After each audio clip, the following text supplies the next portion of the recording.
दोस्तों, कहते हैं पहले बनती है तकदीर, फिर बनता है शरीर। मनुष्य अपने कर्म पर अधिकार रखता है, लेकिन उसके फल पर नहीं। आज मैं आपको एक ऐसी धार्मिक कथा सुनाने जा रही हूँ जो ये सिद्ध कर देती है कि विधाता की लिखनी को कोई नहीं बदल सकता। महाभारत के महान धनुर्धर अर्जुन, उनके पुत्र थे अभिमन्यु, और अभिमन्यु के पुत्र थे राजा परीक्षित। राजा परीक्षित के पश्चात हस्तिनापुर की गद्दी पर बैठे उनके पुत्र राजा जन्मेजय।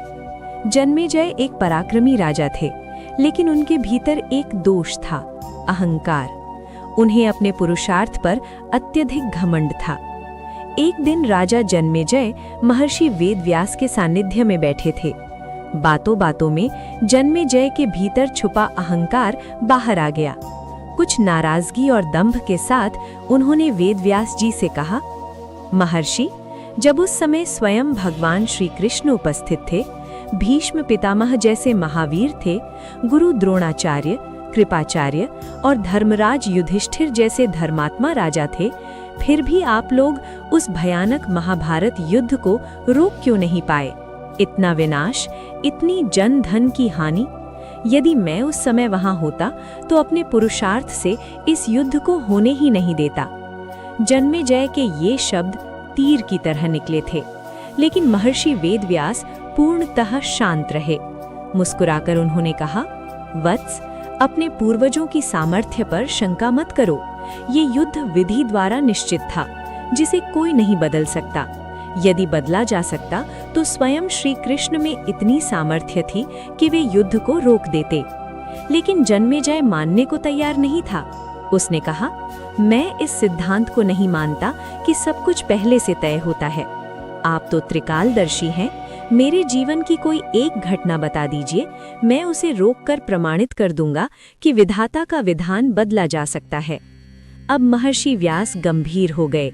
उन्होंने कहा, यदि तू यही चाहता है तो ध्यान से सुन। कुछ वर्षों बाद तू एक काले घोड़े पर बैठकर शिकार पर जाएगा। घोड़ा तुझे दक्षिण दिशा में समुद्र तट तक ले जाएगा। वहां तुझे एक अत्यंत सुंदर स्त्री मिलेगी। तू उसे महल में लाएगा, उससे विवाह करेगा। मैं तुझे मना करूंगा, फिर भी तू मेरी बात नहीं मानेगा। उसके कहने पर तू एक यज्ञ कराएगा। मैं चेतावनी दूंगा कि यज्ञ वृद्ध ब्राह्मणों से कराना, लेकिन तू युवा ब्राह्मणों से ही यज्ञ कराएगा, और उसी यज्ञ में ऐसा पाप करेगा कि तुझे ब्रह्म हत्या का दोष लगेगा। तुझे कुष्ठ रोग होगा और वही तेरी मृत्यु का कारण बनेगा। जन्मेजय जोर से हंस पड़ा। बोला, महर्षि, मैं आज के बाद कभी काले घोड़े पर ही नहीं बैठूंगा। फिर आपकी कही घटनाएं घटेंगी ही नहीं। व्यास जी ने केवल इतना कहा, वत्स, ये सब होगा, रोक सको तो रोक लो। समय बीतता गया। जन्मेजय ने सच में शिकार पर जाना छोड़ दिया, लेकिन जब होने का समय आया तो मन के भीतर एक अद्भुत बेचैनी उठी। शिकार पर जाने की बलवती इच्छा जागी। उन्होंने सोचा, काले घोड़े पर नहीं बैठूंगा। लेकिन उस दिन अस्तबल में केवल एक ही घोड़ा था, काला। फिर उन्होंने सोचा, दक्षिण दिशा में नहीं जाऊंगा। लेकिन घोड़ा अनियंत्रित हो गया और सीधे दक्षिण दिशा की ओर दौड़ पड़ा, और देखते देखते राजा जन्मेजय समुद्र तट पर पहुंच गया। वहां उन्होंने एक अत्यंत सुंदर स्त्री को देखा। क्षण भर में वो मोहित हो गए।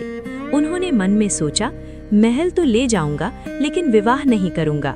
लेकिन महल पहुंचते पहुंचते वे उसके प्रेम में पूरी तरह डूब चुके थे, और अंततः उससे विवाह कर लिया। फिर रानी के कहने पर राजा जन्मेजय ने यज्ञ करवाया। महर्षि व्यास ने चेताया, वृद्ध ब्राह्मणों से यज्ञ कराओ, लेकिन राजा ने युवा ब्राह्मणों को ही बुलाया। यज्ञ के दौरान किसी बात पर युवा ब्राह्मण रानी पर हंसने लगे। रानी क्रोधित हो गई और उसके कहने पर राजा जन्मेजय ने उन ब्राह्मणों को प्राण दंड दे दिया। क्षण भर में राजा पर ब्रह्म हत्या का पाप चढ़ गया। इस दोष से उनका शरीर कुष्ठ रोग से ग्रस्त हो गया। अब जन्मेजय डर गए। कांपते हुए वे महर्षि व्यास के चरणों में गिर पड़े। महर्षि, मेरा जीवन बचा लीजिए। व्यास जी बोले, एक अंतिम अवसर देता हूँ। मैं तुझे महाभारत की कथा सुनाऊंगा। जितनी श्रद्धा और विश्वास से तू कथा सुनेगा, उतना ही तेरा रोग मिटता जाएगा। लेकिन यदि किसी भी प्रसंग पर तूने अविश्वास किया, कथा वही रुक जाएगी और फिर मैं भी तुझे नहीं बचा पाऊंगा। जन्मेजय ने पूर्ण श्रद्धा से कथा सुननी शुरू की। रोग धीरे धीरे कम होने लगा। लेकिन एक प्रसंग आया जब व्यास जी ने कहा, भीम ने हाथियों को उनकी सूंड से पकड़कर आकाश में उछाल दिया। वे हाथी आज भी अंतरिक्ष में विचरण कर रहे हैं। जन्मेजय अपने आप को रोक न सके। ये कैसे संभव है? मैं नहीं मानता। व्यास जी ने कथा रोक दी। गंभीर स्वर में बोले, वत्स, तू फिर वही कर बैठा। व्यास जी ने मंत्रों से आह्वान किया और वे हाथी पृथ्वी के आकर्षण में आकर गिरने लगे। व्यास जी बोले, ये प्रमाण है कि जो होना था वही हुआ।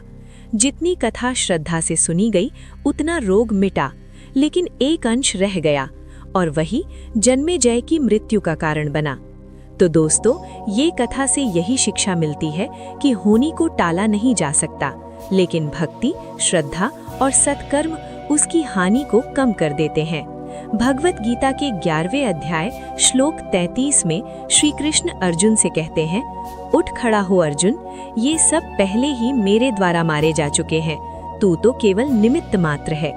तो दोस्तों, ये थी आज की कथा। यदि आपको ये वीडियो अच्छी लगी हो, लाइक करें, चैनल सब्सक्राइब करें, वीडियो को शेयर करें और कमेंट में जय श्री कृष्ण अवश्य लिखें।